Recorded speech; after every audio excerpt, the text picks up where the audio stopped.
आप सबके साथ संवाद बनाने का अवसर प्राप्त हुआ है। मैं इस धरती को नमन करता हूं। भाइयों बहनों, और याद करिए, जब देश गुलाम था, भारत के अंदर भारत की आस्था को अपमानित किया जा रहा था। उस समय ओरछा की राजमाता के आह्वान पर अयोध्या धाम से साक्षात भगवान ने ओरछा में आकर के और यहां की धरा को पवित्र करने का काम किया था। भक्ति में शक्ति है, ये ओरछा बीस राम राजा सरकार की उपस्थिति इस बात का एहसास कराती है। और भाइयों बहनों, अब तो हम सबका सौभाग्य है कि अयोध्या में 500 वर्षों के बाद प्रधानमंत्री मोदी जी के कर कमलों से 22 जनवरी को रामलला अपने भव्य मंदिर में विराजमान होंगे। और मुझे लगता है भारतवासी सदियों से इस दिन की प्रतीक्षा कर रहा था। सदियों से कई पीढ़ियां गुजर गई। हमारी पीढ़ी सौभाग्यशाली है कि हम अपनी आंखों से भगवान राम के इस वैभव को स्वयं रामलला के मंदिर में विराजमान होते हुए देख पा रहे हैं। और इसके लिए मैं आप सबके लिए भी, आपका भी आह्वान करता हूं कि आप भी 22 के कार्यक्रम के बाद श्री शिशुपाल यादव जी और अन्य भाजपा कार्यकर्ताओं के साथ मिलकर के अयोध्या आने का कार्यक्रम जरूर बनाइएगा। आज हमारा देश बदल रहा है। प्रधानमंत्री मोदी जी के नेतृत्व में भारत ने दुनिया के अंदर अपनी एक अलग पहचान बनाई है। वैश्विक स्तर पर भारत का सम्मान बढ़ा है। भारत आज सुरक्षित देश हुआ है।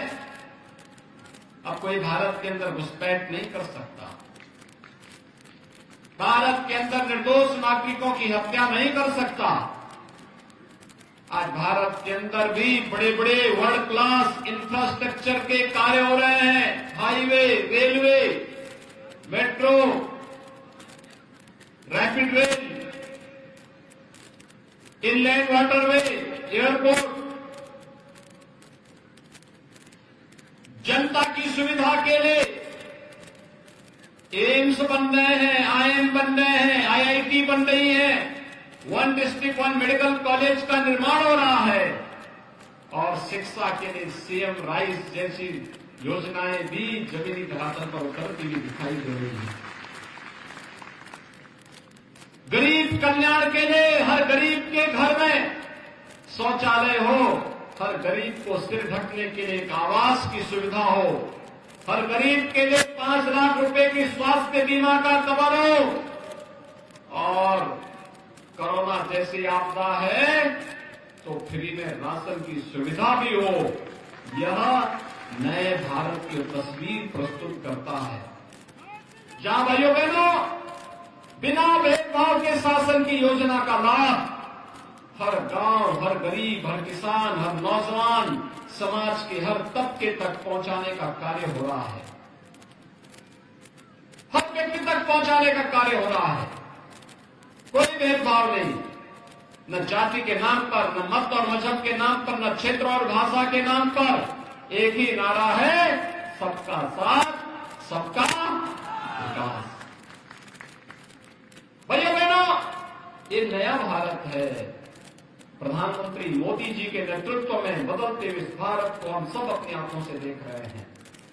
और मध्य प्रदेश में आपके लोकप्रिय मुख्यमंत्री श्री शिवराज सिंह चौहान जी के नेतृत्व में इस नए भारत में मध्य प्रदेश को भी बदलते हुए हमने देखा है।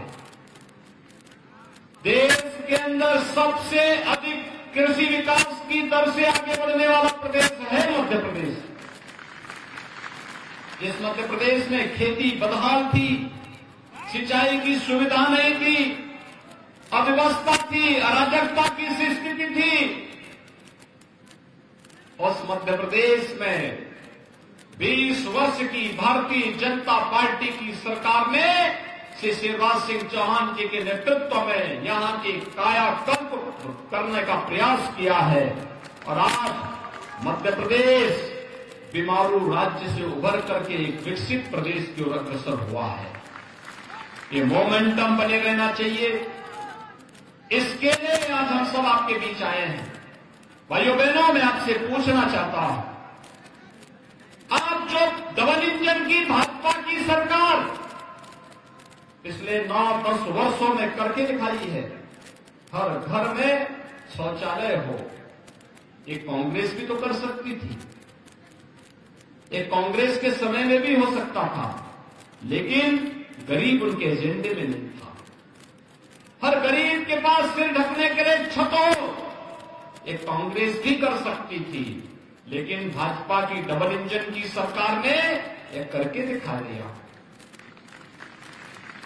हर गरीब को राशन की सुविधा मिले, ये कांग्रेस की सरकार भी कर सकती थी। लंबे समय तक उन्होंने प्रदेश और देश में शासन किया, लेकिन गरीब उनके एजेंडे में नहीं था, वे नहीं कर पाए। हर गरीब को स्वास्थ्य बीमा का कवर मिले, उनके एजेंडे में नहीं था। बीजेपी की डबल इंजन की सरकार ने करके दिखा दिया। भाइयों बहनों, इंफ्रास्ट्रक्चर के बड़े बड़े कार्यक्रम होने चाहिए, मेडिकल कॉलेज बननी चाहिए, सीएम राज स्कूल बननी चाहिए, अमृत सरोवर बनने चाहिए, इंजीनियरिंग कॉलेज बनने चाहिए, मेडिकल और नर्सिंग कॉलेज बनने चाहिए। ये पहले भी हो सकता था, लेकिन उनके पास इसका विजन नहीं था, क्योंकि कांग्रेस तो स्वयं में समस्या का नाम है। भाइयों बहनों, अंतर फर्क साफ है। एक समस्या है, एक समाधान है। कांग्रेस समस्या है। आतंकवाद कांग्रेस की देन, नक्सलवाद कांग्रेस की देन, उग्रवाद कांग्रेस की देन, भ्रष्टाचार कांग्रेस की देन, विकास के कार्यों में बैरियर बनना एक कांग्रेस की देन। तो कांग्रेस समस्या का नाम है और बीजेपी समाधान का नाम है। समाधान। भाइयों बहनों, कांग्रेस ने अयोध्या में राम मंदिर का निर्माण नहीं होने दिया। जैसे ही उत्तर प्रदेश में डबल इंजन की सरकार आई, समस्या का समाधान हुआ। आज रामलला का भव्य मंदिर बन रहा है। कल आपने देखा होगा, राहुल जी केदारनाथ दर्शन करने के लिए गए हैं। पार्टी उनकी चुनाव लड़ रही है मध्य प्रदेश में। राहुल जी पहले ही तय कर चुके हैं कि कांग्रेस नहीं आने वाली है, इसलिए वे पहले ही धाम दर्शन करने चले गए। सच है ना? मैं गलत तो नहीं बोल रहा हूं? आप मुझे बताइए, जो सज्जन पार्टी के पहले पूर्व अध्यक्ष रहे हों, चुनाव के ऐन वक्त पर वे धाम दर्शन करने के लिए जा रहे हैं, तो क्या चीजें दिखाती हैं? ये चीजें दिखाती हैं कि न उनकी पार्टी उनको गंभीरता से लेती है और न ही जनता ही उनको गंभीरता से लेती है।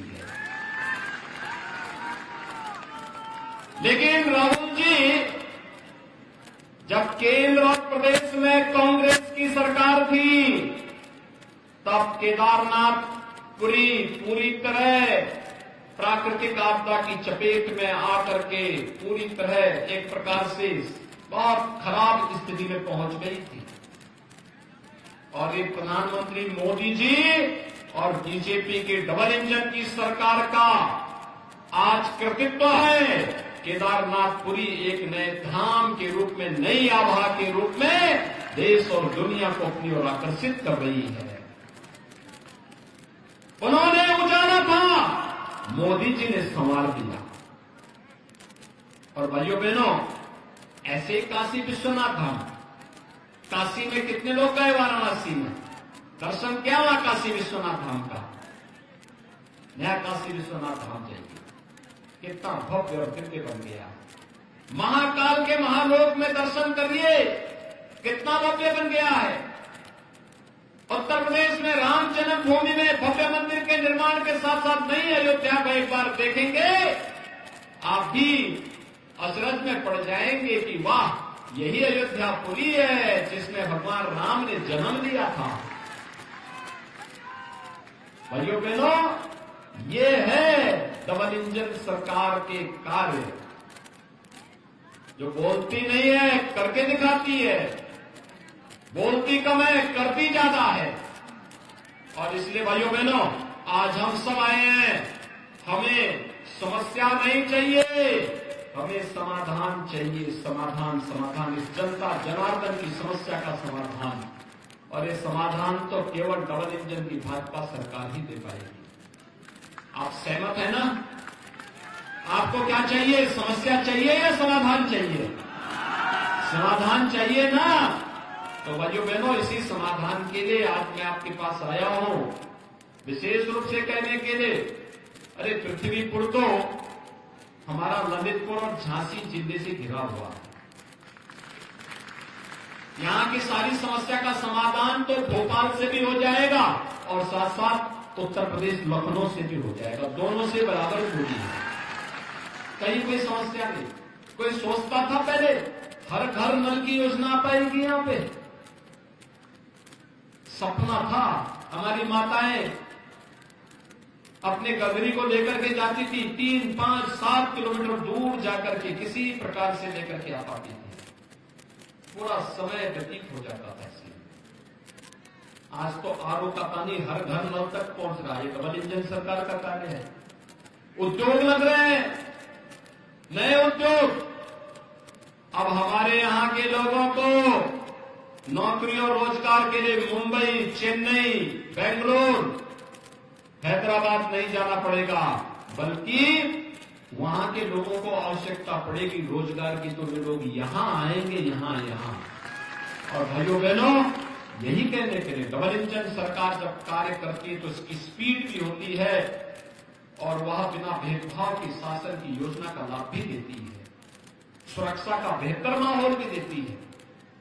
आपने देखा होगा, बीजेपी की सरकार है, सुरक्षा का बेहतर माहौल है, कर्फ्यू नहीं है, गुंडागर्दी नहीं है, माफियागिरी नहीं है, आस्था पर कोई खिलवाड़ नहीं कर सकता है, गरीब के हाथ का निवाला कोई नहीं छीन सकता है, और जो छीनेगा तो उसको ही मालूम है कि फिर क्या होने जा रहा है। और इसलिए भाइयों बहनों, मैं आप सबसे अपील करने के लिए आया हूं। भारतीय जनता पार्टी ने श्री शिशुपाल यादव जी को अपना प्रत्याशी बनाकर के इस पृथ्वीपुर विधानसभा क्षेत्र में खड़ा है। 2 विधानसभा सीट है यहां पे, एक निवाड़ी और एक पृथ्वीपुर।